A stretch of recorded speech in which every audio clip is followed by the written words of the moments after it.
अगर मैं तुमसे कहूं कि इस सृष्टि का सबसे बड़ा रहस्य विष्णु और शिव के बीच छिपा है, एक पालन करता है और एक संहार, लेकिन प्रश्न ये नहीं है कि कौन बड़ा है। प्रश्न ये है, क्या ये दोनों अलग हैं या हमने ही इन्हें अलग समझ लिया। आज की ये कथा तुम्हारी सोच को हिला देगी और जो तुम अंत के क्षणों में जानोगे शायद उसे कभी भूल नहीं पाओगे। सदियों से एक बात दोहराई जाती रही, विष्णु भक्त अलग, शिव भक्त अलग। मंदिरों में, कथाओं में और मनुष्यों की सोच में एक अदृश्य दीवार खड़ी कर दी गई। लेकिन सत्य ये है, जो सबसे बड़ा सच होता है वही सबसे ज्यादा छिपाया जाता है, क्योंकि सच कभी आसान नहीं होता।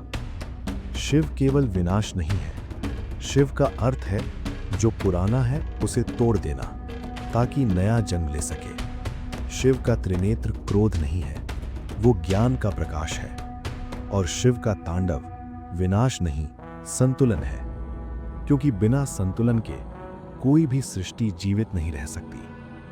विष्णु केवल पालन नहीं करते, विष्णु का अर्थ है हर पल जगत को संभाले रखना। जब जब धर्म डगमगाता है, विष्णु मौन नहीं रहते, वो अवतार लेते हैं। और ध्यान देना, विष्णु शांत दिखाई देते हैं क्योंकि वो जानते हैं कि समय उनके साथ चलता है।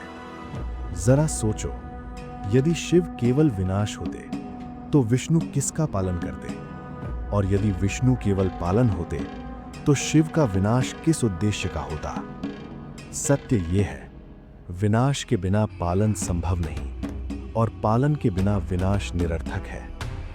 पुराण कहते हैं, जब सृष्टि का भार बढ़ने लगता है तो विष्णु और शिव एक दूसरे को स्मरण करते हैं, क्योंकि कोई एक शक्ति पूरी सृष्टि नहीं चला सकती।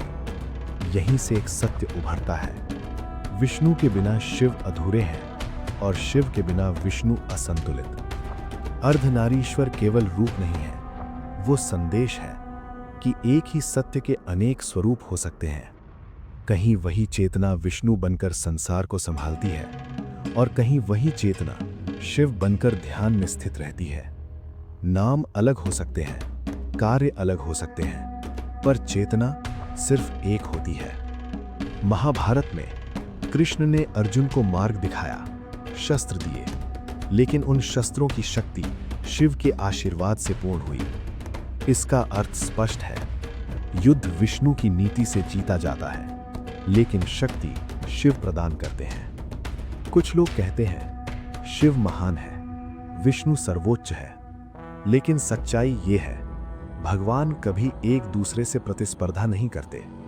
प्रतिस्पर्धा केवल मनुष्य करता है, देवता तो केवल संतुलन बनाए रखते हैं। अब सुनो वो सत्य जिसे बहुत कम लोग बताते हैं। जब प्रलय आता है तो विष्णु शेष नाग पर शयन करते हैं, और जब नई सृष्टि का बीज पड़ता है तो शिव ध्यान में होते हैं।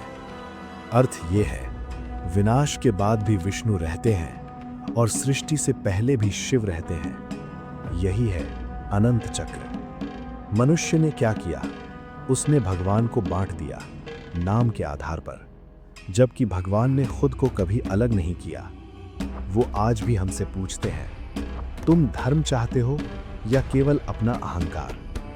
यदि आज तुम ये समझ गए हो कि विष्णु और शिव शत्रु नहीं है, बल्कि एक ही सत्य के दो आयाम हैं, तो समझ लेना तुमने धर्म नहीं, ज्ञान प्राप्त किया है। क्योंकि जहां विष्णु की शांति समाप्त होती है, वहीं से शिव की गहराई आरंभ होती है। और जो मनुष्य दोनों को समझ लेता है, वो कभी अंधकार में नहीं रहता। Like, share, subscribe.